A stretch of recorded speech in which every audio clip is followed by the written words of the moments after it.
Hi everyone, this is the orientation video for the Physics 173 laboratory component of the course. Okay, so as you learned from the orientation video for the lecture part, the laboratory component is 30% of the total grade in Physics 173.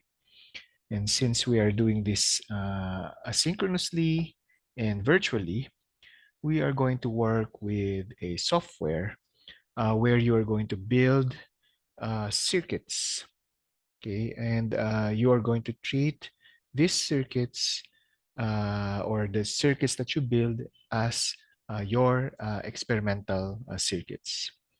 The thing about using this software is that it almost simulates what happens during an actual or a live experimental or live experiment.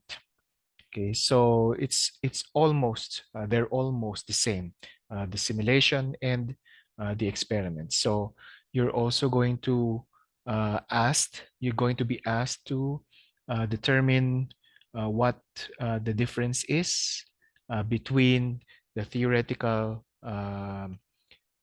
computation, which you will learn in the lecture, and the quote-unquote experimental or the simulated result using this software. Okay, again, para mas klaro lang, okay, you treat the simulations as experimental results, which means they also have errors, quote-unquote, and yung theory, okay, which you learn from the lecture, okay, will be tawag dito, used in order to compare with the experimental results. Okay, so the first experiment can be seen here, laboratory experiment 1. And in this first experiment, you will be asked, no, not this one, sorry. This one, laboratory Simulink on-ramp.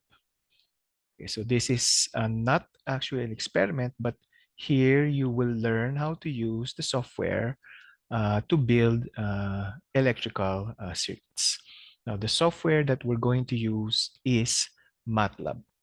And for those of you who used MATLAB before sa Physics 131, then you know that MATLAB has many tools, and one of them includes a software called Simulink, and then there's also a software called Simscape. Okay, and in those softwares, you can actually build electrical circuits.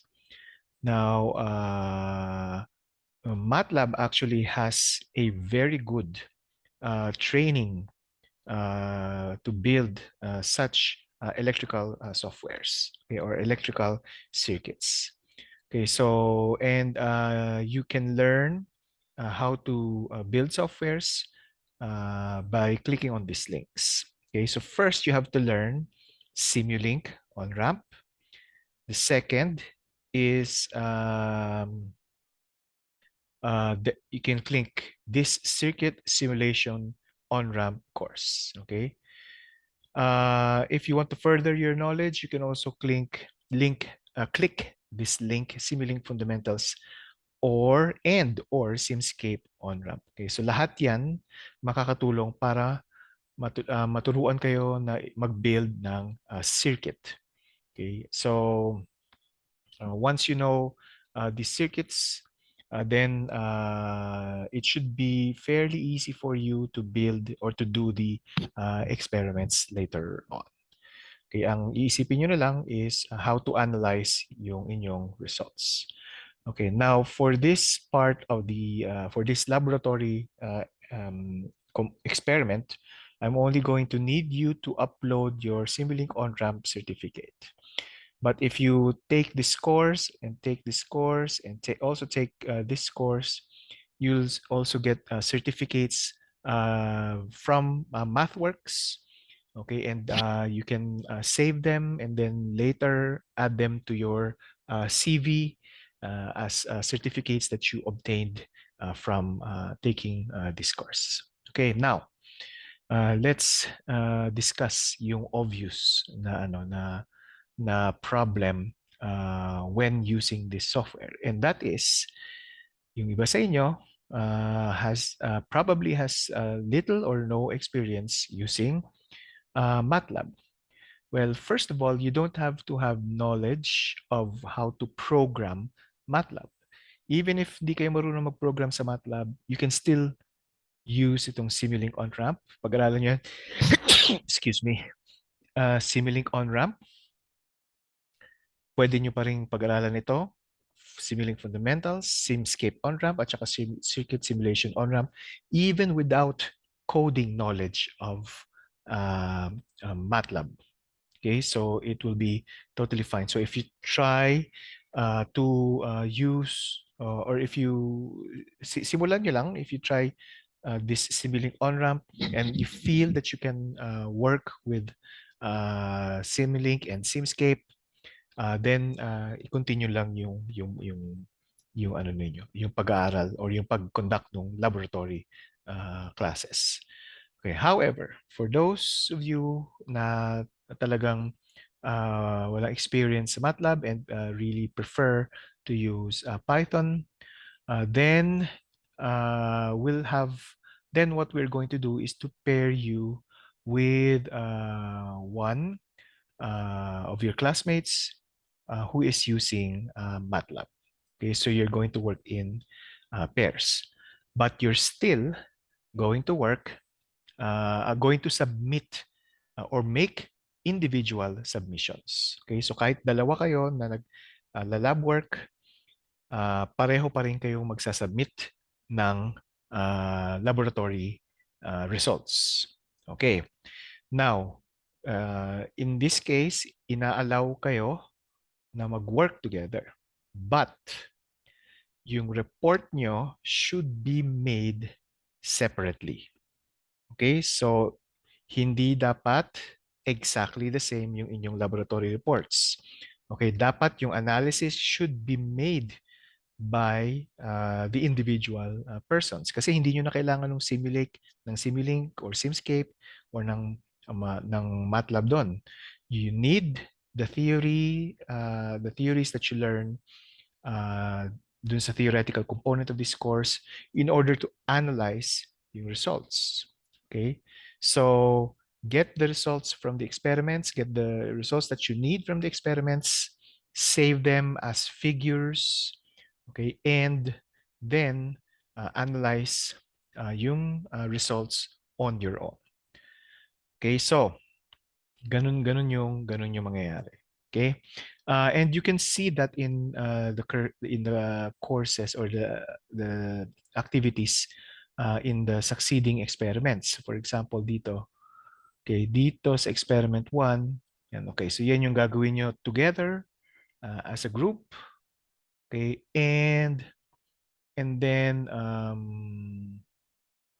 pag gagawa na kayo ng submission, in this case, Simulink file lang isa-submit nyo sa experiment 1. Pero sa experiment 2, I believe, kailangan yung gumawa ng report, which in that case, ay magsasubmit kayo ng Simulink file at saka ng report din at the same time. So Simulink file, you can submit it exactly the same as your groupmate, but yung report has to be submitted individually, and you have to work on it on your own. Okay, you have to analyze the results and make or explain how you understand your experiments on your own. Okay, so ito, Simulink file, and then separately may report. Okay, so ganyan na yan sa experiment 2 hanggang 5. Okay, so ang gagawin natin ngayon is in order for you to para malaman ko kung mag-grouping tayo o hindi. Okay, ang gagawin natin ay Actually, shinare dun sa same email na nakuha nyo itong video na ito, makikita nyo itong column or makikita nyo yung link which will lead you to this class record na fill out nyo na dati. Okay, and then in this column, type MATLAB if you're a MATLAB user, or if you want to start working with MATLAB. Okay. Otherwise, type Python. Kung gusto nyo na may partner kayo na ano, na gusto nyo to partner up with someone working with MATLAB. Okay, so I understand na naintindihan ko rin na yung iba sa inyo may hesitation when it comes to working with MATLAB, working with another person, kasi kung tutusin, hindi naman kayo talaga magkakakilala, di ba? You have never met each other face to face. Okay, but pero kung Python user ka, you really have to partner up with someone, and um, later on, pag nabuo na natin tong list na ito, hopefully by Monday, lahat kayo ay mag-fill out dito. Pag nabuo na yung list, I will um, uh, uh, I will email you yung Python users and see if you want to pair up with a specific person. Baka may kilala na kasi kayo dyan. And yun, na-comfortable na kayo to work with. Okay, so ganun yung magiging conduct ng laboratory natin. Okay, so just to summarize, first thing you need to do is to go here. Okay, study yung Simulink on-ramp. Well, actually, first thing that you need to do is to type in kung MATLAB or Python user kayo, or if you want to work with MATLAB. Then second thing is start working on the laboratory parts. So itong unang-una is yung learning how to use Simulink and Simscape. And then the next part ay yung mga laboratory experiments. Experiment 1, experiment 2, experiment 3, 4, and 5. Now, just to give you an idea, ang pinakamahirap na part dito sa experiments, okay, ay itong experiment 4. Experiment 4. Okay? Now, don't worry, because in all experiments, I actually gave you sufficient time para accomplish yung experiments. Okay, so halimbawa, sa experiment 1, since madali lang naman ito, you only have about 1.5 hours on this day, and then another 1.5 hours dito sa araw na ito. So total of 3 hours experiment 1 para matapos. Okay? Now sa experiment 2, kung mapapansin nyo, 1, 2, 3. Okay, so 4.5 hours. Okay? Sa experiment 3, the 1, 2, and then the reading and wellness break na. Okay, asa na yun? And then 3. Okay, so 4.5 hours din. Pero sa experiment 4, 1, 2, 3, 4, and then 5. So that's 7.5 hours. Okay, so meron kayong plenty of time to work on your experiment. So experiment 5, then 1, 2, 3, then 4.5 hours. Okay, and kung papansin nyo, the last day of classes is the 21st. So you still have a few days to really accomplish lahat ng mga experiments. So pwede pa rin kayo mag-submit up to the 21st just in case na kailangan nyo pa ng counting time. Okay, now if you have questions, okay, ang gawin nyo na lang is you go to the Jamboard, okay, and then type your questions here. Okay, dito sa first frame. Okay, wala naman nagtanong about yung orientation video para sa lecture part. So magtanong kayo if you have questions related to the orientation video ng laboratory. So ilagay nyo lang yung questions dito and I'll answer them as soon as I can. Okay, so that's it. Hopefully naintindihan nyo kung ano yung kailangan nyo ma-accomplish for the laboratory part.